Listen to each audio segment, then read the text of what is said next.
Bueno, boas tardes a todos. Quería agradecer primeiro o convite por participar nestas xornadas, a Teresa pues, que me contactou e, bueno, a miña parte encantado de participar nestas sesións. A verdad que cando Xulio tamén me contactou e me dixo que a miña participación debía un pouco centrarse na parte do que é o Vigo romano, non?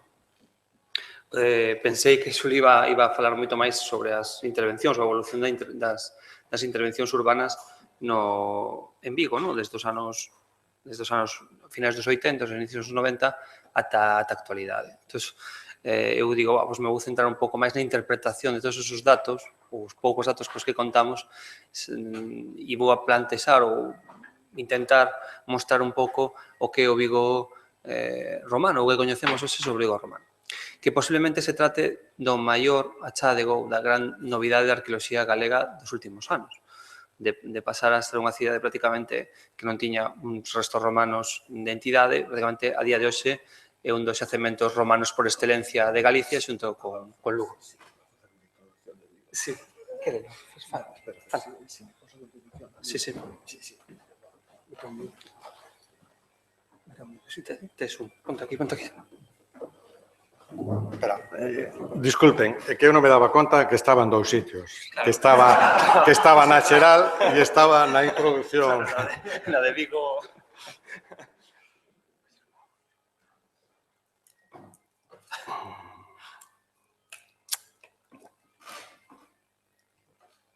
O que pasa que isto vai moi lento, sí. Agora, pois está minimizado aquí. Está. No. Está.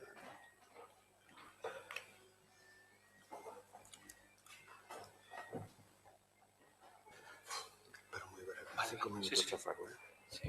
Tengo tes imaxes. Agora me estou dando. Me contextualiza mellor o tema. Entrar a pelo, así. Non vai isto máis rápido.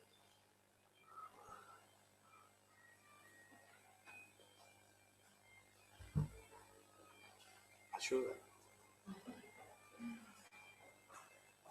Porque non vai máis rápido.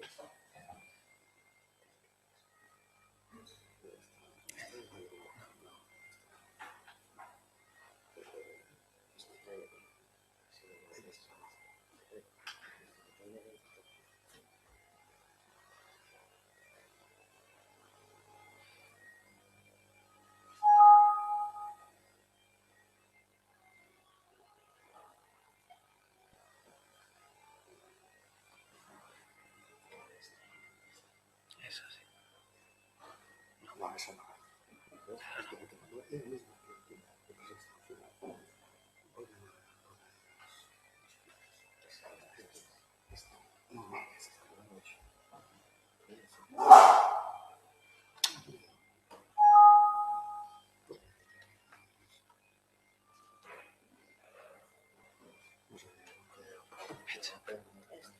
Pecha. No, pecha esa. Mellor pecha esa. Hai algo aí que...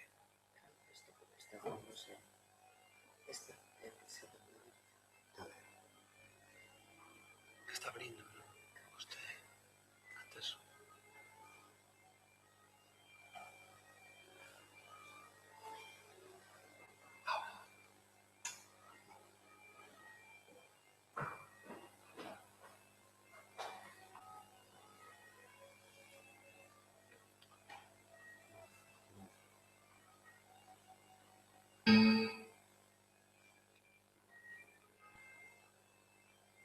Funciona tan ben, rápido. Debe pesar moito.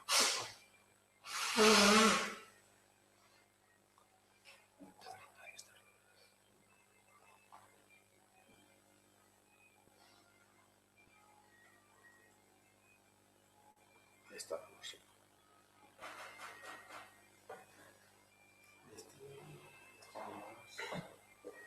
Onde andamos civilizaciones?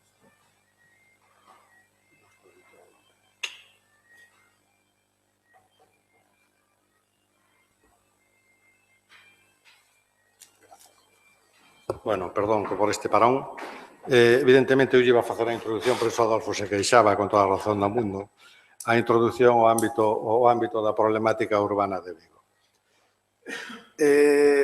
En Vigo, os datos arqueolóxicos de Vigo poderían decirse que arrancan do século XIX.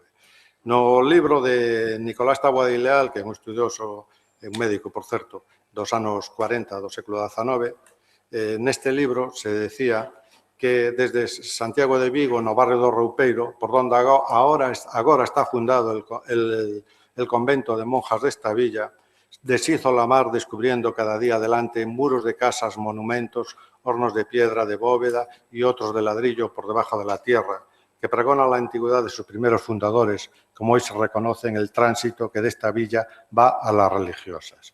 O tránsito desta villa é desde o casco vello de Vigo ás religiosas, que é o convento un convento das religiosas que estaba situado no Areal. Nesta foto, non sei unha foto ou unha acuarela, bueno, de 1890 do Areal, vese moi claramente ata onde chegaba o mar, ata a primeira liña de casas que existían entón, que hoxe xa non existen, sino outros edificios, chegaba hasta esa primeira liña. Por iso non extraña que a descripción que facía Taboada Leal do século XIX, que o mar rompía as terras e poñía ao descuberto restos antigos, que fose unha realidade. O que a min sí me resultou curioso sempre é que, coñecendo eses datos, ninguén se preocupara de ir máis alá. Que pasaba aí? No ano 53, con motivo dunhas obras no solar que fai esquina nas rúas Pontevedra con Areal, apareceron 29 estelas funerarias de época romana e unha ara. Foi un achado espectacular. Estas son 3 desas aras que están guardadas no Museo Quiñones de León, que se expuxeron nun Congreso Nacional de Arqueoloxía, que asistiu o alcalde da cidade, Xosé María Álvarez Blázquez, a ese descubrimento dos restos, que tiveron un rebumbio importante na prensa. Pero eso morreu aí. Nunca máis se volveu a saber deses restos arqueolóxicos. No ano 90, aproximadamente, eu comentando co entón arqueólogo do Museo Quiñones de León, decía, como é que non se pode, como é que non se pode facer algunha intervención de restos arqueolóxicos? Me decía, a construcción nestes momentos é unha locomotora, non hai quen a pare. Pero, bueno, noutras vías sí a paramos. A paramos no ano 91 a través dun concelleiro de urbanismo responsable, preocupado polo patrimonio histórico, que se chamaba Suso Costas, e por un responsable do Departamento de Patrimonio Histórico do Concello de Vigo, que se chamaba Rafael Ojea, que foi cesado nos anos 2000, desgraciadamente. Bueno, pois grazas a eles, no ano seguinte, no ano 1992, comezou unha intervención arqueolóxica de sondaxes financiada polo Concello de Vigo nese ámbito, a carón mesmo, pero en espazo público, onde apareceran estes restos arqueolóxicos. Nesas sondaxes apareceron niveles de época romana, algunha estrutura, etc. Por tanto, aqueles datos históricos que aparecían na publicación de Taboada Leal e aqueles datos materiais que estaban no Museo de Quiñones de León e que nunca se chegou a saber se estaban en posición primaria ou fora de contexto ou en posición secundaria, se convertiron en algo. No ano 93, no planeamento urbanístico de Vigo, introducimos a última hora, que curiosamente agora está novamente en vigor tras a anulación do Plan Xeral do ano 2008, introducimos un catálogo probablemente non moi regular na tramitación urbanística, pero estaba aí e apareceu aí. E nos planos de ordenación e ámbito urbano apareceron estes puntos, que na parte inferior dos planos decía elementos de interese e que realmente se correspondían cuns documentos de estudo do patrimonio arqueolóxico que encargara en colaboración ao Concello de Vigo no ano inmediatamente anterior, tamén no 92, ca Dirección Xeral de Patrimonio. Nese catálogo se trasladou, polo menos, ao Plan Xeral de Vigo esa serie de puntos e unha normativa que establecía un ámbito de protección de 200 metros. Isto ven a colación pola razón de que este vai a sobre o cal vai a falar Juan Carlos Castro con posterioridade. No ano 2001, o Concello de Vigo, con toda esta normativa, con todo isto, deulle licencia municipal á construción de unha edificación neste soar. A Dirección Xeral de Patrimonio paralizou a obra e neses momentos se fixeron unhas sondaxes arqueolóxicas. do cal os resultados apareceron desas sondaxes na prensa, 22 de maio de 2001. Unha excavación na calle Marqués de Valterra, Valladares, confirma el valor de la presencia romana en Vigo, nunhas sondaxes. Posteriormente, se fixe unha excavación en área que, ademais de aparecer outras fases de edificación de época moderna, creo, medieval e talgo antiga, documentaron outros restos romanos e unha factoría de salga subxacente. Pero desto nos falará máis adiante Juan Carlos Castro. Eu agora fixen esta introdución da problemática urbanística de Vigo que aínda tivo bastantes quebrantos ata o presente. E agora, por favor.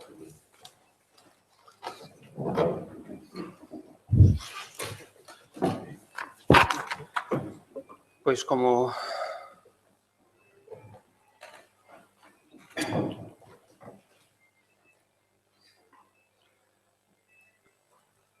ben dixo Xulio, é certo que pasaron moitísimos anos desde que os arqueólogos volveron ao areal. Despois do ano 53, non volven hasta o ano 91, que cando se fan as sondaxes de Purisoto encargados polo Concello na Unidade de Actuación Rosalía de Castro 1. Pasaron moitísimos anos para que os arqueólogos volvesen ao núcleo urbano de Vigo.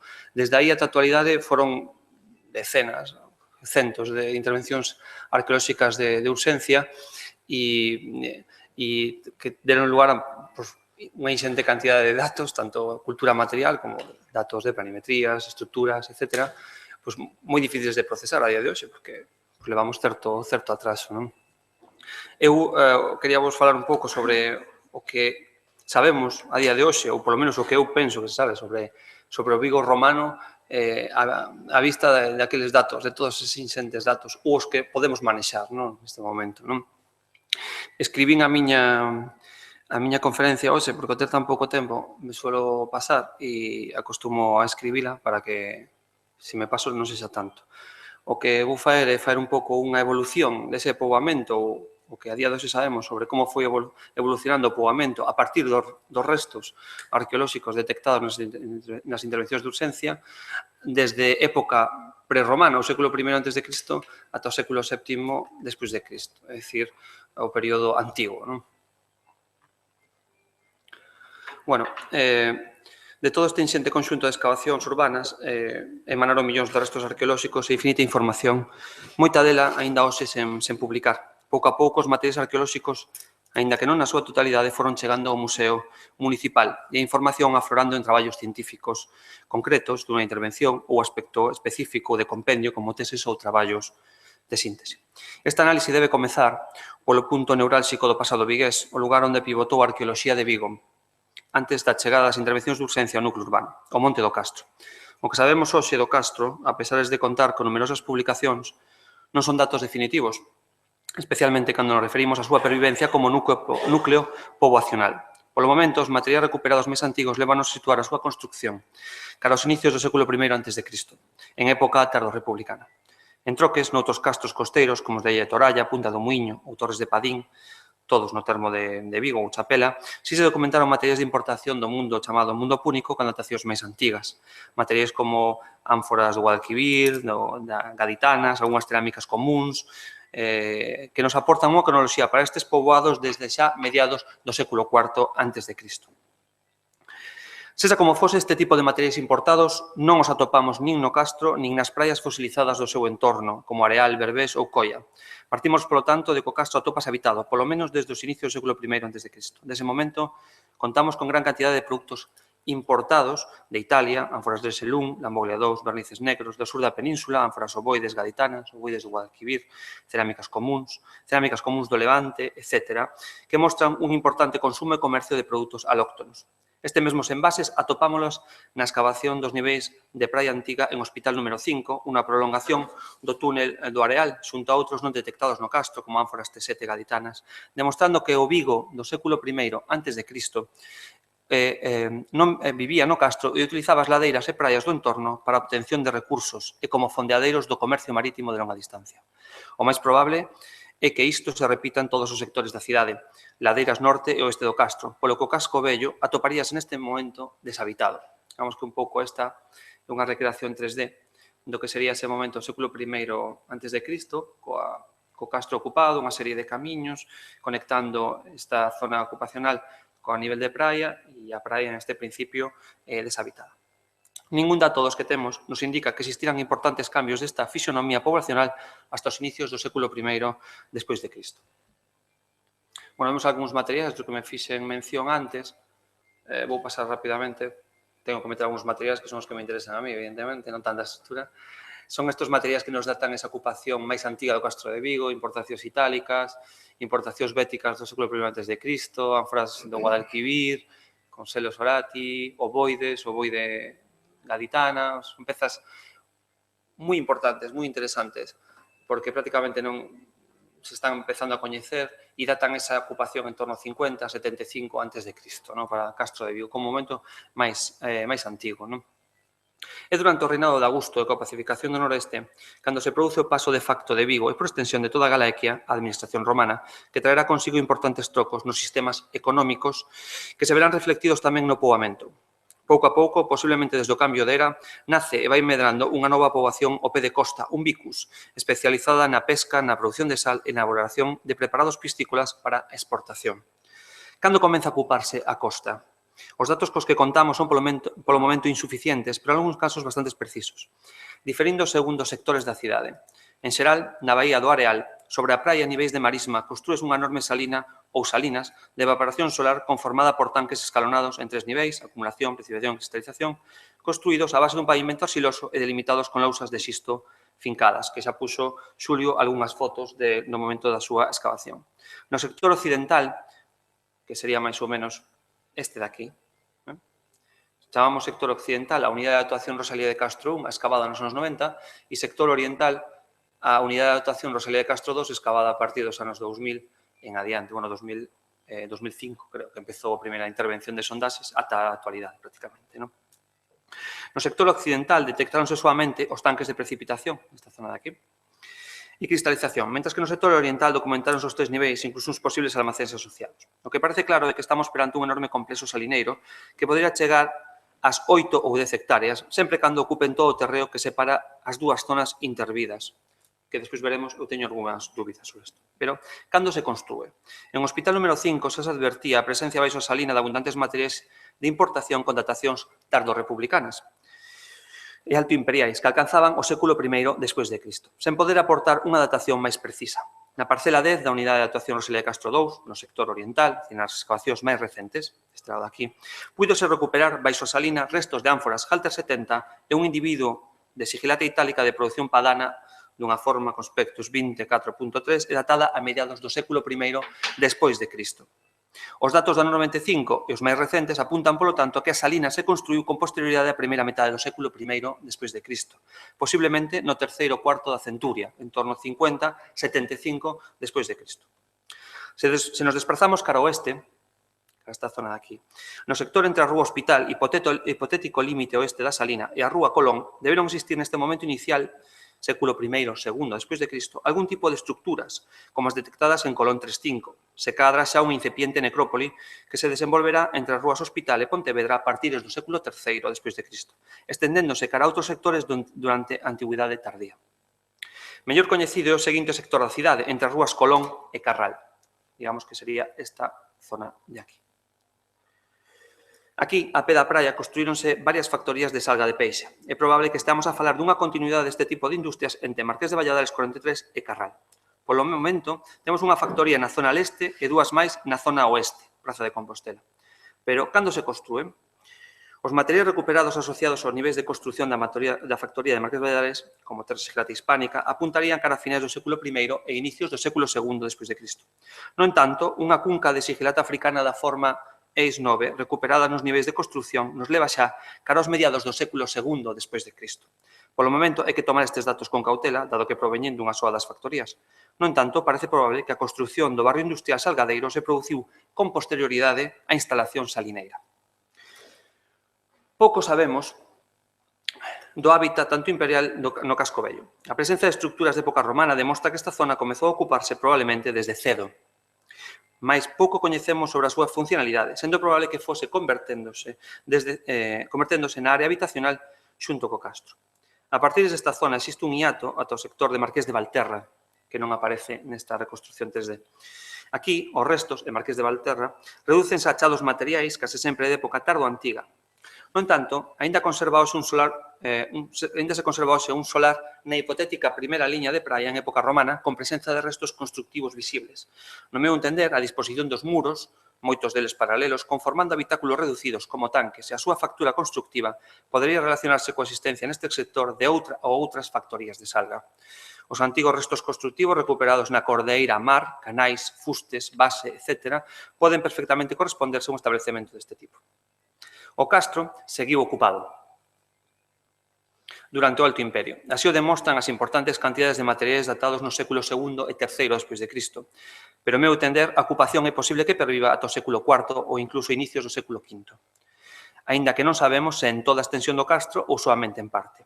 Os materiais recuperados, como a baixela africana tardía, demostran a existencia desta ocupación, pero a de hoxe non podemos concretar máis, ata que se realizan novas intervencións arqueolóxicas.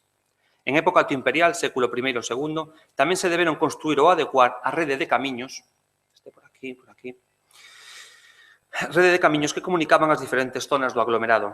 Os restos documentados mostran vías duns 4 metros de ancho, con varias camadas preparatorias e pavimentos de collos e terra. Tanto no areal como no casco vello conservaban restos de muros marxinais. Estes camiños deberon existir varios, comunicaban o castro coa zona baixa ao pé da mar, onde existiría outro ramal percorrendo a costa enlazando os diferentes sectores. Este camiño debía seguir cara a Bocana da Ría comunicando o núcleo vigués con xacementos industriais do Fiunchal e o Cocho en Alcabre ou Sobreira en Oia. E cara ao interior enlazando con outros xacementos como os detectados en Ríos, Teis ou na aldea de Cedeira, xa en Chapela. Os datos indican que desde finais do século II, durante a primeira metade do século III despois de Cristo, todas estas zonas do núcleo vigués, tanto as de carácter productivo como as habitacionais e de necrópole, estiveron activas ao mesmo tempo. Ademais de importantes xacementos industriais no seu entorno, como a salina de Toralla ou as factorías de salga do Fiunchal, o Cocho ou de Sobreira. O mundo dos mortos tamén se foi desenvolvendo nestes séculos en torno ao camiño que descendía desde o castro, conformando unha importante necrópole. A enorme colección de estelas e aras que xa fixo mención Xulio, recollidas entre as rúas Pontevedra e Colón, lévanos a situar neste sector o xerme da necrópole, que se irá estendendo por toda a cidade cando esmoreza o vicus industrial e comece a amortizarse as salinas e factorías con centos de sepulturas de inhumación ao rito cristián. En resumo, durante o século II e III despois de Cristo, podemos falar dun momento álxido para o Vigo romano. Definiríase como un aglomerado, un vicus, industrial orientado á pesca, á produción de produtos piscícolas, salgas e preves e sal. Pero tamén portuario, un lugar nodal para as grandes rotas atlánticas e punto estratégico para a redistribución de produtos cara a outros lugares, costeiros ou do interior do territorio. É probable que non contase con funcións político-administrativas, mas sí o poderíamos considerar un lugar de primeira orde e índole económico e comercial. Podíamos situar o centro deste aglomerado no triángulo conformado por Castro, Casco Vello e Areal. Aínda que os datos reflexan unha ocupación humana ininterrumpida en toda a franxa costeira da ría claramente relacionada. Trouxen algunhas imaxes para que non fora tan peñazo. Por exemplo, as das salinas, xa puxo algunhas... Bueno, aquí neste mapita se ven localizados puntos amarelos, son salinas na marxe sur da ría de Vigo, evidente, e as vermellas son factorías de sal. Vemos aquí as salinas, a súa localización de unha fotografía aérea actual dos dous sectores, oriental e occidental. Xulio puxo unha planimetría fantástica que eu ni sequera teño, que é a localización de todas aquelas... É de Brais Currás. É de Brais, eu tamén traio unha, pero non é tan... Bueno, estos son datos que son sobre referente á intervención dos anos 90, máis actuais, etc.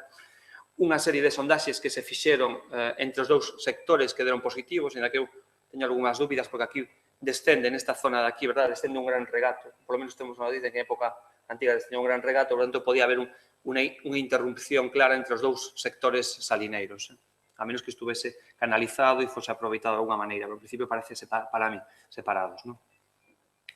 Aquí vemos algunhas planimetrías de Juan Carlos, algunhas do sector que les interviron nos anos 90, esta do sector oriental, excavacións de adroarqueoloxía de Chus, algunhas fotos deste tal, que xa puxo algunhas tamén Xulio, cos grandes tanques, a localización de Brais, que fixo en torno á planimetría, máis ou menos, se o localizou, non sei se están realmente correctos. Marqués de Valladares, que non me vou a estender, evidente unha factoría de salga, a mellor conservada, obviamente, que temos. Aquí vemos a súa localización. É moi interesante porque este é o barrio que eu considero un barrio das factorías, o barrio, digamos, o barrio das Salinas e o barrio, o sector de factorías de Salga. Non temos a Marqués de Valladares e outro punto é a factoría ou factorías, non é, factorías de Salga de Praza de Compostela. Non? É probable, ou me parece interpretar que estamos prácticamente sobre un barrio. Podría existir claramente unha continuidade en todo este sector. Por riba do que é a actual Praza de Compostela, Alameda, que sería unha especie de praia en época, bueno, un poquito máis adiante, de época romana, e este sería unha especie de promontorio onde se situarían posiblemente varias factorías. Esta de Marqués de Valladares, que falará Juan Carlos máis ampliamente, eu paso rapidamente. Esta de Praza de Compostela, excavada por Tomos. Aquí vemos un pouco. Esta sería a situación dos achádegos de Marqués de Valterra, outro dos sectores importantes da cidade de Vigo en época romana, ainda que con moito menos datos que no sector máis norte, no, digamos. Aquí vemos a de Compostela, a planimetría, e digo que son varias porque a partir da planimetría parece observarse que existe unha factoría aquí e outra factoría aquí. ¿No? Por lo menos había dúas factorías. ¿No? Temos 11 tanques aquí excavados, por desgracia, en cimentación, non se pode decir moito máis. Aquí vemos algunhas fotos desta excavación. E digo, ou me referín no texto, sobre todo, a esa continuidade, non chamar o xacemento Vigo nese entorno areal, Cascovello, Marqués de Valladares, co Castro, sino que realmente a marxe sur da ría de Vigo está plagada nesta época, no século III, século IV, de diferentes xacementos. Outro, en este caso, da explotación de sal, e Toralla, neste caso a Salina, non podemos esquecer toda esta estructura de aquí, que é a vila romana, que é máis tardía, do século IV, de fundación, xa cando as salinas estaban abandonadas. Por tanto, estamos falando de aquí habría unha explotación salineira relacionada posiblemente cunha ocupación do Castro de Toralla que non ten nada que ver coa ocupación da vila. ¿No? Aquí vemos algunha das fotos da salina de Toralla, moi semellante ás salinas de Areal, simplemente que está prácticamente totalmente arrasada no seu sector oriental e sí que se conserva moi ben cara á praia. ¿No? Unha ría salazoneira, porque existen outros xacementos, como este de Sobreira, unha factoría tamén de Salga, onde se pode ver aquí os tanques. Tuvemos a ocasión de visitar recentemente, Xulio e Maiseu, se atopa en un estado de conservación lamentable, a punto de ser totalmente destruída. E estas son as fotos dos anos 80 de Hidalgo, onde se conservaba todavía parte dese recubrimento dos tanques en mortiro de cuarzo. O Cocho, outro dos xacementos ao carón do Museo do Mar, outra factoría de Salga. Aquí vemos algunhas fotos, restos que a día de hoxe están baixo a area da praia ou totalmente destruídos. Nos momentos ali non se ve prácticamente nada xa. E falábamos do Pusignino que recordábamos de que existía fai anos. Tiño estas fotos, non sei de que anos son, que me pasou Fermín, non sei quen, iso que todavía, ou Hidalgo, non sei, que ainda tiña ese recubrimento de Pusignino os tanques. Ora, a día de hoxe xa non se conserva. O Fiunchal, excavado por Juan Carlos, por Anta de Moura, pasa rapidamente, tamén unha factoría de Salga.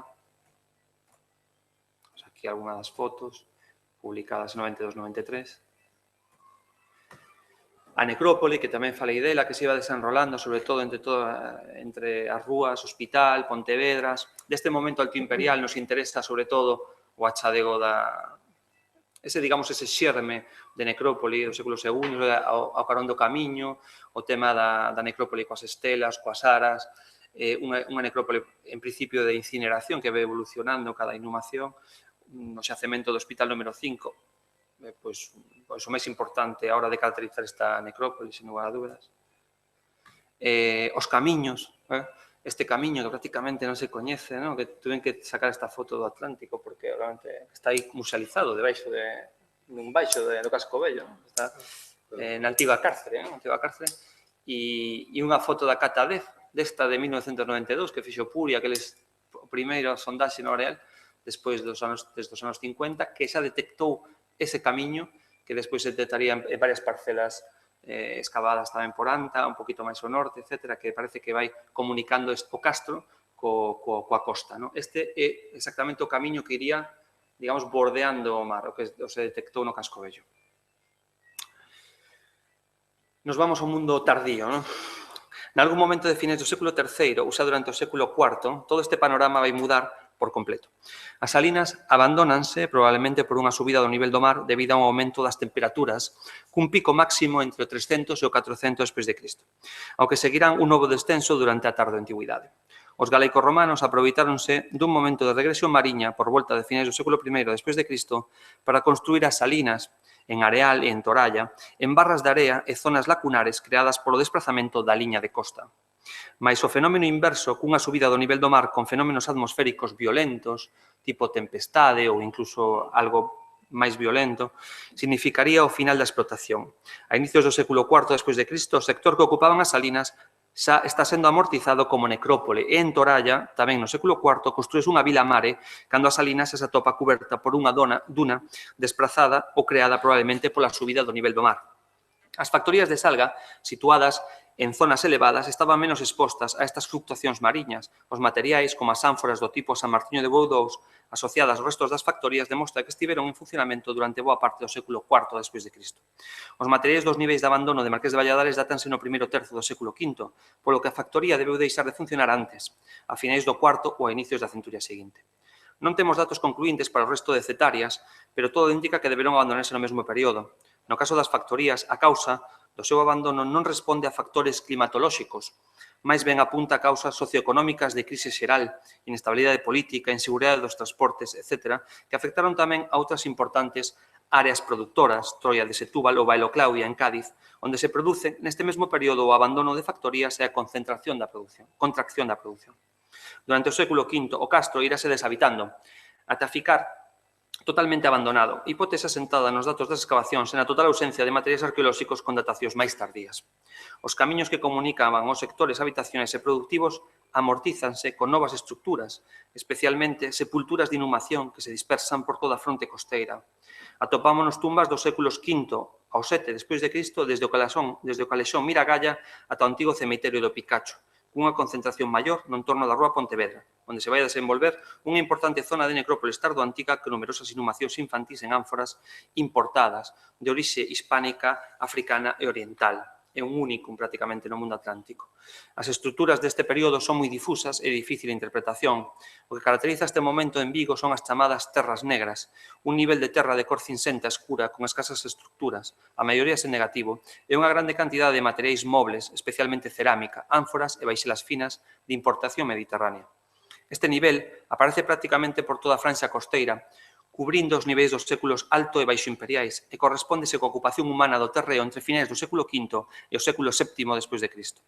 Estas terras negras xorden da descomposición dunha importante cantidade de materia orgánica, o que unido á escaseza de estructuras e a presenza de moitos buratos de poste fosas en negativo, formulan a posibilidade de que nestes séculos a maior parte das unidades habitacionais e productivas fosen construídas en materiais perecedoiros, madeira, pallabarro, etc., na súa totalidade ou sobre zócalos pétreos con cubricións vegetais en algúns casos con tégula e ímbrice. No entanto, temos datos precisos sobre esta ocupación en dúas zonas. Por exemplo, sobre os restos, patio e pilos da factoría de Marqués de Valladares construíse novas estructuras, posiblemente habitacionais, a finais do século V, asociadas a un pozo e varias tumbas. Na unidade de actuación Rosalía de Castro 1, nos anos 90, parece que todo o sector é ocupado pola necrópole de inhumación, Hospital número 5, parcela 13, parcela 14, existindo certas construccións mal conservadas asociadas á necrópole. Todo este mundo funerario dotado por ánforas e baixelas importadas entre finais do século V ata os inicios do VII despois de Cristo conforman os niveis de terras negras neste sector. Na unidade de actuación Rosalía de Castro 2, neste sector, aquí, o rexistro é moito máis rico. Aquí, asociadas ás terras negras, contamos con varias estructuras conservadas en cimentación ou negativo, a máis de varias dúcias de sepulturas de inhumación. Un grupo delas atópase rodeando un edificio de planta rectangular cunha especie de cabeceira cadrada orientada cara ao norte e un pórtico, con buratos de poste, cara ao leste. A súa estrutura, as sepulturas que a rodean e certos materiais asociados, brazo dunha cruz de ouro de época visigoda, lévanos a interpretala como unha posible igrexa. A escaseza de derrumbes presenta a hipótesis de que fose construída en algún tipo de material perecedoiro sobre un zócalo de mampostería. Máis próxima á costa localizas unha serie de construccións en cimentación, zona de aquí, esta sería a igrexa, esta sería outro tipo de construcións habitacionais, que se poderían corresponder con almacéns portuarios ou simplemente con estruturas habitacionais. A grande cantidade de ánforas orientais e africanas localizadas neste sector fai que se interprete como unha zona portuaria de carga e descarga. Non obstante, a maioría das cerámicas presenta marcas de uso, polo que aquí tamén debe existir unha zona habitacional asociada ao edificio de culto. Os abundantes restos de fabricación de vidro, de igual xeito localizados na rúa Colón, engádenlle esta zona un carácter industrial. Os datos indican que o sector doral recuperou durante os séculos tardoantigos o seu carácter de porto natural, fondeadoiro, como foi durante a época prerromana. Aínda agora tamén concentra a ocupación humana. Polo tanto, durante os séculos VI e VII, o hábitat parece concentrarse ao pé das praias, nunha franxa costeira que fora invadida polo océano no século IV despois de Cristo e que agora, logo dunha nova baixada ao nivel mariño, recuperou o seu uso como terra firme. Os vivos comparten espacio cos mortos, aínda que segue existindo unha maior concentración de sepulturas nas antiguas zonas de necrópole. O castro xa está abandonado, ao igual que o deberon estar as vilas tardías como a de Toralla, que perviu ata un momento indeterminado de mediados do século V, para logo ser abandonada e expoliada por completo. É probable que a área habitacional portuaria e industrial teña continuidade polo casco vello ata a zona de Marqués de Valterra e Picacho. Nestes sectores documentas niveis tardoantigos de terras negras con abundantes materiais importados con datacións do século VI e VII, pero as estruturas son inexistentes ou moi difusas e de difícil interpretación. O Vicus parece recuperar logo da crise do século V, recuperarse para emerxer de novo como un enclave portuario de primeiro nivel a escala internacional. Érguese de novo como porto nodal entre o mundo mediterráneo e o Atlántico Norte, un carácter que nunca perdeu gracias á súa excepcional localización nas rutas atlánticas. O seu carácter industrial parece decaer, xa non produce sal e salgas para exportación, pero mantén certos sectores artesanais activos, como de fabricación de obxectos de vidrio. A partir do século VII, os datos rarean ata o punto de non poder achegarnos á realidade ocupacional do Vigo alto medieval, somente futuras intervencións nos sectores urbanos da cidade e a continuación de estudios sobre materiais e estructuras poderá mellorar os nosos conocecementos sobre o pasado da cidade e achegar máis luz sobre os aspectos que aínda non coñecemos do Vigo antigo. Aquí vedes un pouco xa ese sector de Salinas, sector oriental, onde están os grandes tanques totalmente colmatados. Estos son os niveis relacionados coa ocupación tardoantiga, incluso superiores a esta, aí empezan a despuntar. Son os niveles, digamos, de colmatación, pois os achegas mariñas. As necrópolis, ahora caracterizadas xa neste momento por inhumacións ao rito cristiá, pois todo tipo de tumbas, sobre todo as máis características son as tumbas en ánfora, ¿no? Prácticamente son un fenómeno moi mediterráneo, que prácticamente non existe en ninguna parte do Atlántico e en Vigo se destapa como un, digamos, aí ven, digamos, aí este influxo tan mediterráneo que ten o Porto con tal cantidade de materiais e se están enterrando en ánforas importadas, dunha ánfora africana prácticamente sin pares coñecidos, tamén africana do século VI, esta é unha ánfora de Huelva, e está sendo utilizadas como sepultura. Esta estructura que identificamos ou se identifica como posible igrexa, pode ser, como pode ser. En principio, optamos por esa interpretación, xa expliquei por qué, pola súa relación con unha serie de tumbas, a súa planta, a súa localización, etc. E por algún material, como este brazo dunha cruz subo-visigoda recuperada nese xacemento e que unha das pezas estrelas que se poderá ver a partir de mércores, así meto la cuña, na exposición que se vai abrir en Vigo, que se chama Emporium, e que se abre este mércores ás 12, e estará, por fin, esta cruz, este brazo, non é un brazo, dunha cruz de ouro, de época visigoda, finais datada entre finais, casi seguro, inicios do século VII, despois de Cristo. Nada máis. Espero non haber pasado moitísimo.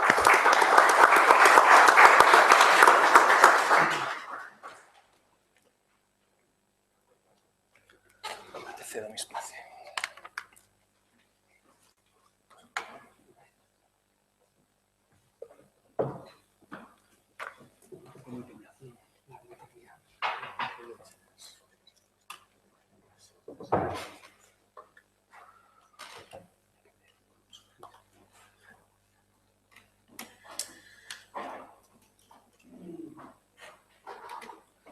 Puedes sacar no sé qué es. A ver si...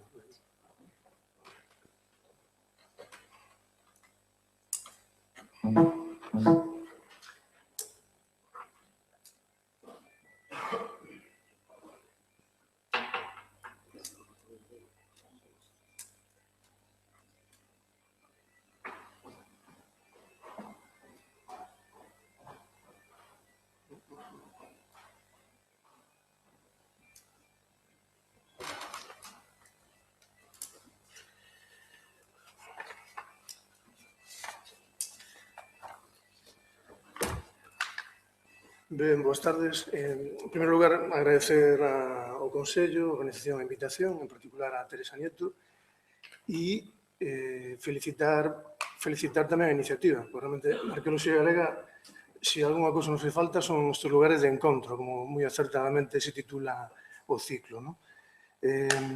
Eu xa vou ir, despois das introducións de Xulio e de Adolfo, xa vou ir ao grano a intervención arqueolóxica. Pero a intervención arqueolóxica, como é dunha complexidade en canto aos niveis aparecidos, a densidade de ocupación durante séculos, e despois tamén en canto aos achádegos aparecidos, é imposible abordala toda e, ademais, bueno, vou ir o que realmente ten máis interese, que a factoría de Salga.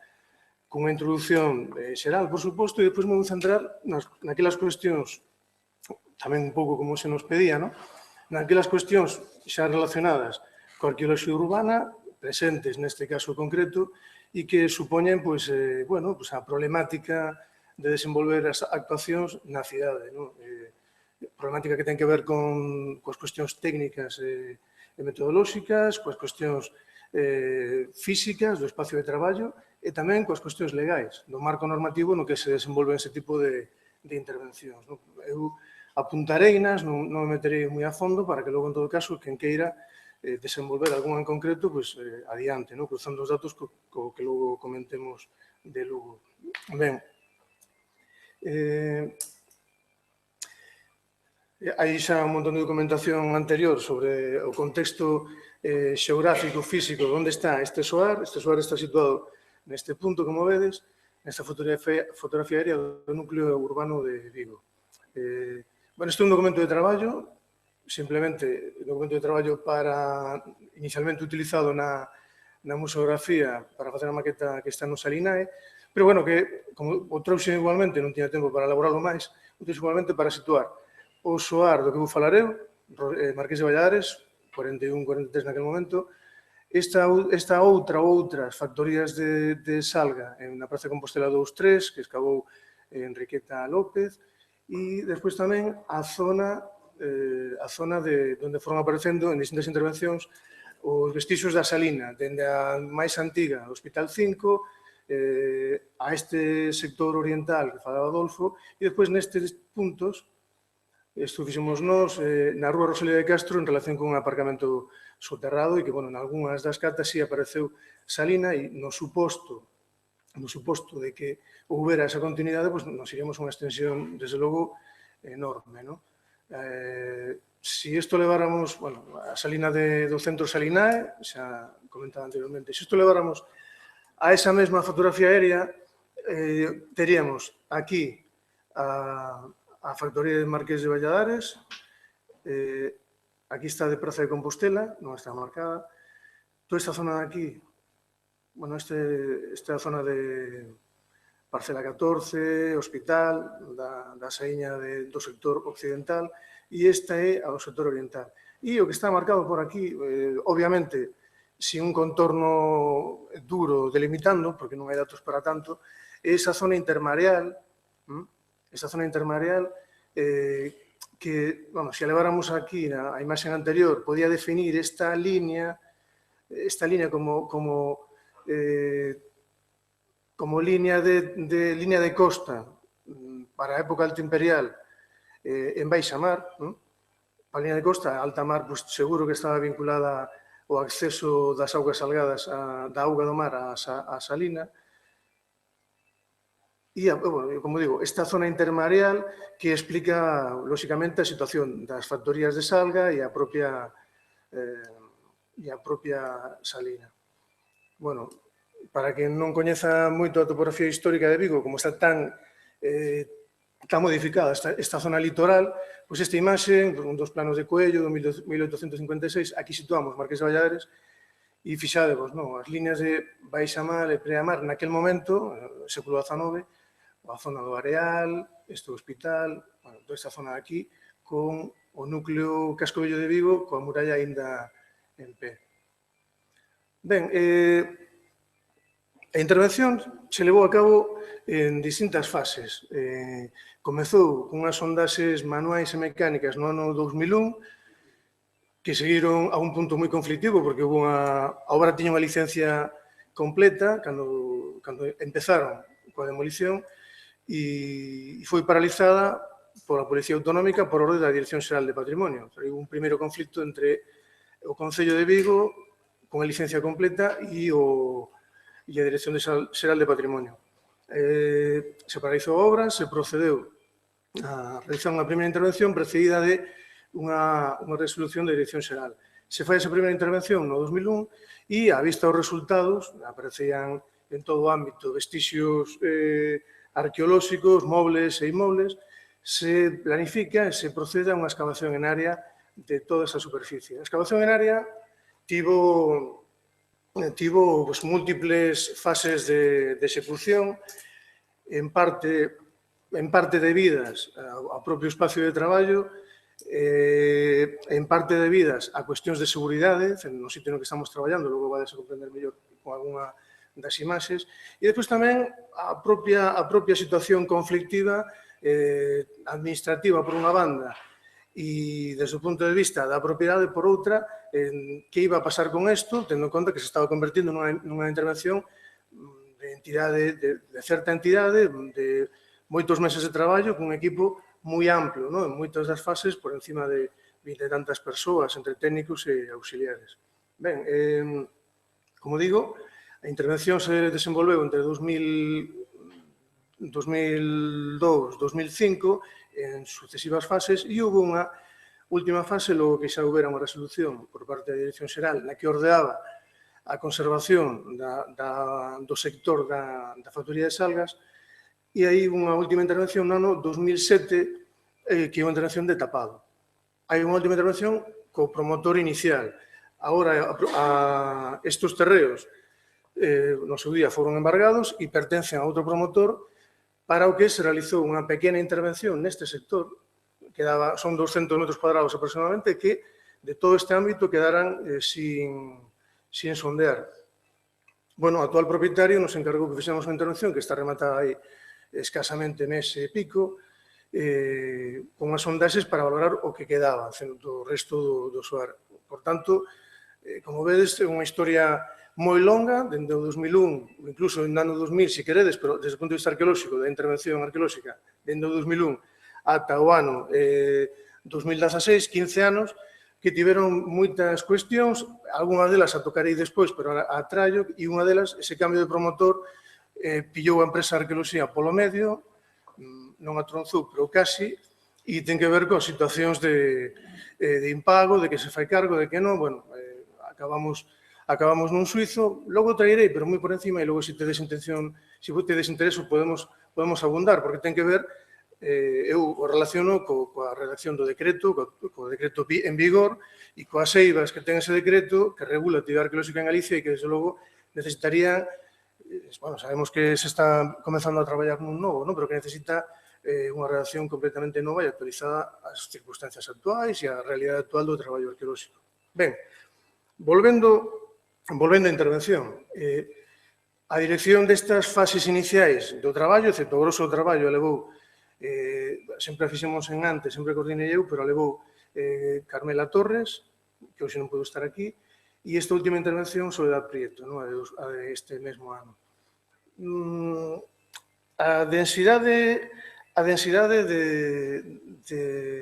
estructuras, de material mobles, en fin, a continuidade neste espacio físico de Vigo é realmente tremenda, espectacular. Dende ese inicio da construción da factoría de Salga no século I, ata, bueno, podíamos traerlo hasta o século XX, aí existiu unha fábrica de vidros a belga, que se coñecía, pero, bueno, se nos centramos máis desde o punto de vista arqueolóxico, hai varios momentos de ocupación, definimos ata 6 momentos de ocupación, 3 para a época romana, 2 para a época medieval e 1 para a época moderna. Como digo, sin virnos tanto presente ao século XIX ou XX, que tamén as ten. Desos distintos momentos eu me vou centrar nos momentos romanos. do moderno pouco podría decir, porque apareceron estruturas inmobles a nivel de cimentación, pero moi rasadas, non dan para poder facer unha interpretación mínimamente consistente. Sí, para o momento medieval, hai un máis tardío, alto medieval, quizás no século XI, cun cuncheiro, os materiais nos dan para facer esa interpretación, e depois un momento posterior, con unha serie de estruturas tamén en mal estado de conservación. Para o momento romano, a factoría de Salga, unha ocupación posterior coa factoría reducida en canto a súa escala e, por tanto, a súa produción, coherente co que antes comentaba Adolfo, e un momento máis tardío, no que o que temos, nesta parte de aquí arriba, unha necrópole. Nese momento tardo romano, que se caracteriza por, en concreto, 4 tumbas e 2 fosas de cinceiro, vamos a decir. Esas estruturas, no seu momento, foron desmontadas e trasladadas ao Museo Municipal, a Castrelos, ao igual que algunha das outras estruturas que se localizaron e que se elaborou delas nesa desmontaxe unha documentación suficiente como para que poderan ser montadas en calquera momento se o Concello o Museo Municipal o consideraran oportuno. Ben, nesta visión xeral, me vou centrar nesta zona de aquí. Aquí vedes o conxunto de estruturas, aquí vedes 1, 2, 3 pías de Salga, este muro, esta zona de traballo, e depois aquí 3 pozos, 2 deles claramente relacionados no contexto de produción e de funcionamento da factoría e un terceiro máis dubidoso, con as caldes que alimentaban a zona de traballo. Bueno, limpo de polvo e palla, demasiado limpo porque aquí eliminamos tamén os pozos. Esta situación final da actuación, incluso podemos decir, é a situación actual porque toda esta zona de aquí agora mesmo está tapada, con xeotextil, area, agardando o seu momento. E aquí vemos mellor a organización da factoría. Estas 2 grandes pías, esta de aquí, esta L, este lugar de traballo. Digamos que se documentaron 3 espacios ben definidos. Unha zona, a zona dos pozos, que é esta zona de aquí, unha zona de captación de agua dulce, tamén cunha mina que a documentamos aquí, e en principio tamén datamos como Alto Imperial.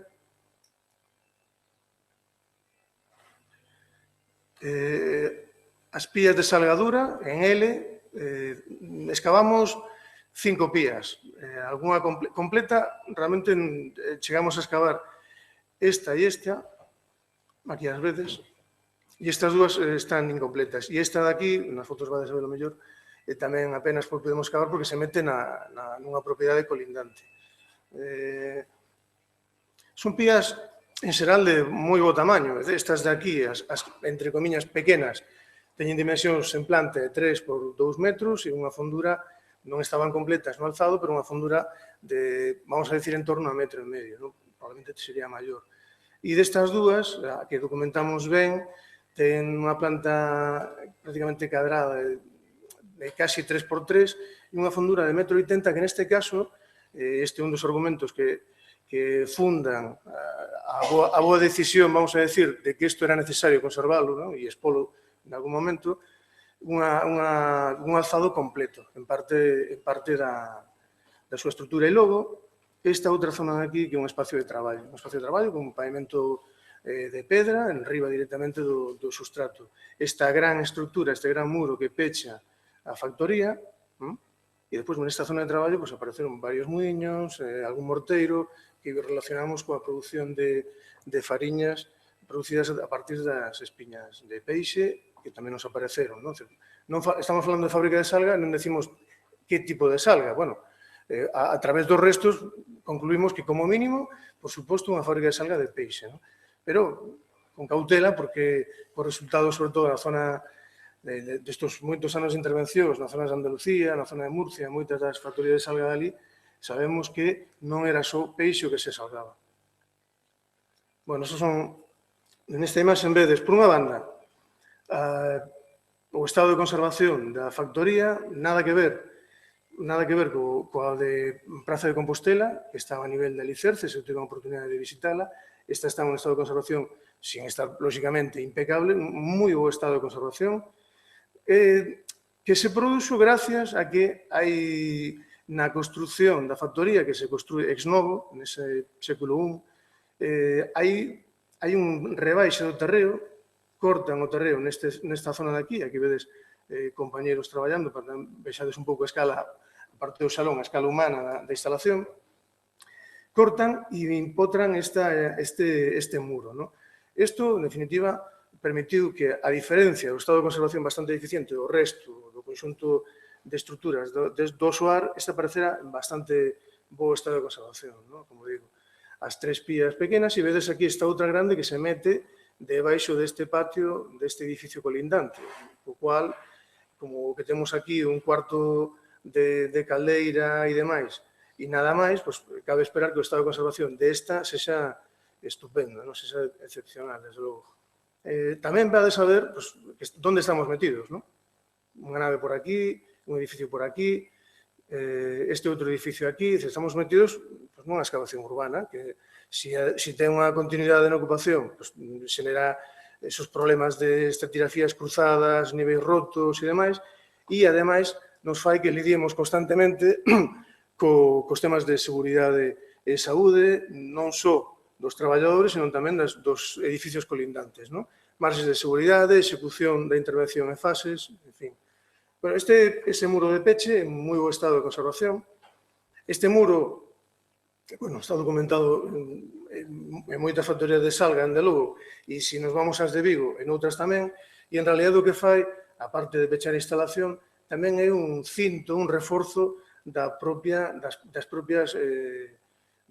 pías. Hai que pensar que esta en concreto, con esa dimensión que vos dixe antes, estamos falando dunha capacidade de en torno a 17 metros cúbicos. 17 metros cúbicos de peixe, moito peixe, moita cantidade e tamén moita presión lateral para a propia estrutura, que, por lo demais, agora vamos a ver, está conformada, aquí o vedes mellor, este muro de peche, e como hai un muro pequeno de cachotería, definindo, estas esquinas redondeadas, definindo a pía. A pía que está recuberta por un oposinino, lóxicamente, para facela tamén impermeable. Este espacio de traballo, aquí vedes tamén outro muro que sirve de reforzo ás pías máis pequenas, e este espacio de traballo, con algún sector non tan ben conservado, porque as obras que se van producindo en estratos superiores en momentos posteriores, pois algunhas delas chegaron a estas cotas, igual que chegou estos elementos que se utilizaron, que se filtraron no terreo, dende 4 metros máis arriba da fábrica de vidro que existía aquí. Cinabrio. Estos son os pozos. Os 3 pozos foron desmontados e trasladados tamén xunto con parte das cales que os comunicaban coa factoría de Salga. Estamos trasladando auga doce para o proceso de limpeza do peixe. Antes de proceder a facer, non vamos a entrar en como é o proceso de Salga, esas camas de sal e de peixe. A nivel constructivo son sinxelos, como podes ver, pezas máis ou menos irregulares, unha cara regularizada, que é a cara que se ve, e outro está empotrado no xabre que está cortado. E tamén se utiliza ladrillo, se misturan materiais, esas outras pezas fincadas, en fin. Son estruturas sinxelas, pero que forman parte de un conxunto inédito, neste caso, e que o complementan. Nos procesos de excavación, tamén apareceron os derrubos das cubertas das pías. Estaban cubertas, lóxicamente, para non ter que depender das precipitacións da choiva, e o encontramos tal cual, podríamos decir. Ben,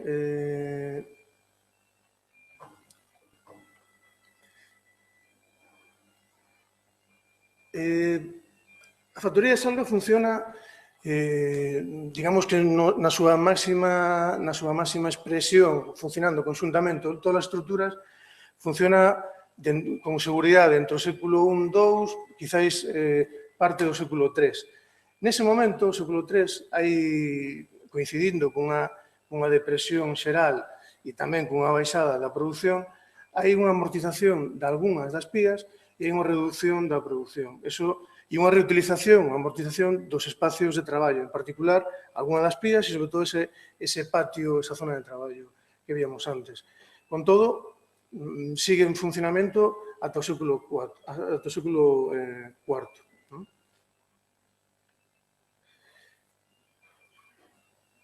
Se nos pasamos a algunhas cuestións que teñen que ver coa problemática das intervencións urbanas, como digo, vou tocar varios puntos, pero sin extenderme moito, tamén por non pasarme de tempo. Antes comentábamos desde logo, a complexidade e o volumen de datos, non? Hai que procesar. Se falamos de estratigrafía de uso do solar, bueno, antes comentamos, a estratigrafía oscila, pero na parte norte, na parte onde está a factoría de Salazón, estamos en cotas ata de menos 7 metros con respecto á Rúa Marqués de Valladares. Digamos que a nivel xeral, esa zona está moito máis baixo, a nivel xeral pode haber 2 metros de desenvolvemento estratigráfico, pero denso, con moita material moble e con moitas estruturas. Máis de 50 estruturas. A nivel de material moble, bueno, pues estamos por encima dos 80.000 fragmentos procesados, unha cantidade de material notable, dende logo, non? Unha riqueza de material enorme. Bueno, todo iso ten que ver, por unha banda, coa arqueoloxía urbana e, por outra banda, coa riqueza desta parcela en concreto e que podemos facer extensible ao xacemento, a toda esta zona industrial de Areal Marqués de Valladares, a Real Rosalía Marqués de Valladares. E logo, obviamente, como ben podedes entender, procesar toda esa información, non só os materiais, non só os inventarios, sino tamén planimetrías, estratigrafías, en fin, un volumen enorme de traballo. As partes de seguridade e saúde, bueno, aquí se tuvo que traballar en distintas fases. Aquí, por exemplo, para poder traballar nese sector, hubo que facer un recheo sobre este outro sector, para facer aquí, primeiro, un apeo e, posteriormente, unha estrutura metálica para soster esta estrutura de aquí, porque se estaba indo, ¿no? A pesar de que, en xeral, os estratos son bastante arxilosos e compactan ben, ten unha capacidade bastante alta, con todo, había risco, ¿no?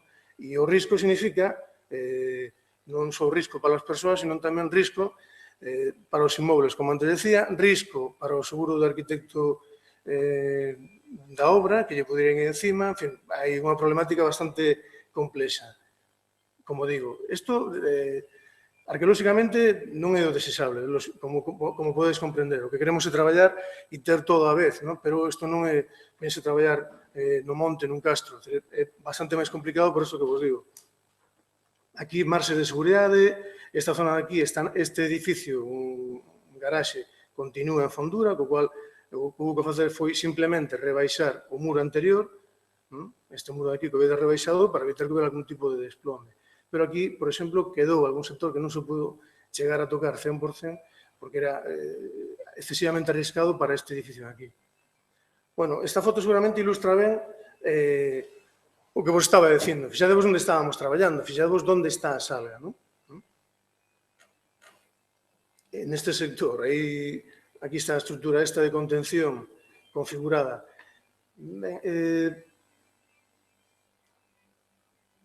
A decisión de conservar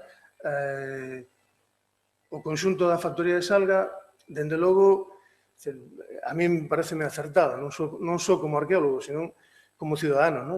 Aquí temos un conxunto nun estado de conservación extraordinario, moi bo, por menos para o que temos en Galicia, e, ademais, xa antes se excavara a Saíña, por tanto, é un elemento complementario do Salinae, un centro que está exposto, que hai moitísima información, incluso moita información que non está publicada e, sin embargo, está utilizada na museografía do centro Salinae.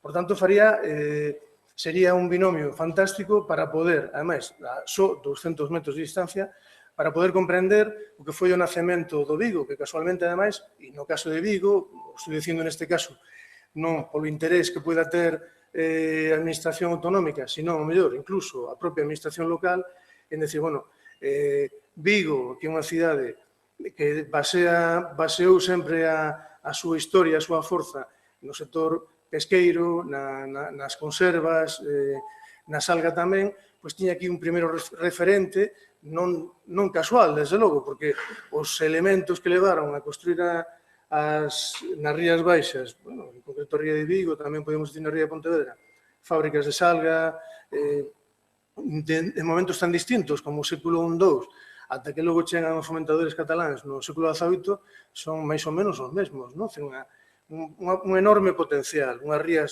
riquísimas en peixe e, por tanto, tamén unhas oportunidades de negocio moi boas, que neste caso xa se puxeran en práctica en todo o sur peninsular.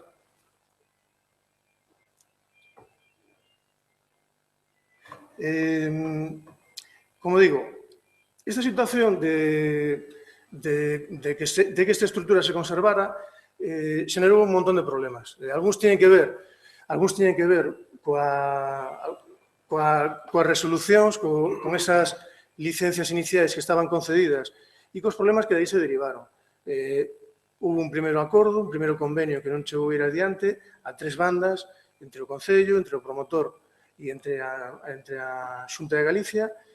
O plan xeral que se aprobou, que agora caeu, cambiou esta situación e, finalmente, as propiedades foron definitivamente embargadas. De aquí o que podemos deducir non é tanto a rapidez ou a lentitude nos procesos administrativos, sino, quizás, a falta de recursos, a falta de solucións que deberían de estar incluídas nos documentos urbanísticos, seguramente. Debería haber implementadas solucións que prevean este tipo de situacións complexas. A primeira, eso non existía naquele momento e non existe a día de hoxe. A segunda parte, e con isto remato, é a documentación que se tira de todas estas intervencións, informes, memorias e demais. En esta situación en concreto, ocorre bastantes veces, por desgracia, pero esta en concreto, polo volumen de datos, foi especialmente complexa e conflictiva. A nós nos colleu por medio ese conflicto, un promotor cabreado, e non estamos ali, nós non puxemos, excavamos ben, creo, pero non puxemos aquí ninguna destas estruturas. O promotor tamén nos viu como enemigo e non pagou. O proceso se complicou, inicialmente, por medio de abogados, se chegou a un acordo de pago que, despois dun primeiro pago, se volveu a incumplir. En última instancia, acabamos nos tribunais. E resultou que o tribunal, que a xuiz, fixo unha sentencia, entre comillas, salomónica, porque do que quedaba da débida, pois dixo que nin pa ti nin pa min, que nos pagara nada máis que a metade, que tamén de momento non pagou, co cual seguramente en breve teremos que iniciar outro proceso de demanda. A cuestión é que isto ten que ver co decreto, con que a memoria se solicitou e eso utilizou o demandado, se requeriu a directora de intervención arqueolóxica e non o promotor. Isto é contradictorio co procedimento, desde logo, administrativo. Son unha serie de cuestións, é un tema complexo, por eso digo, só o toco e, se queredes, logo podemos tratar. É un tema complexo que ten que ver coa elaboración de documentos e co que, en última instancia, toda esa información xenerada acabe circulando. Con isto deixo, que me pasei de tempo de máis. Moitas gracias.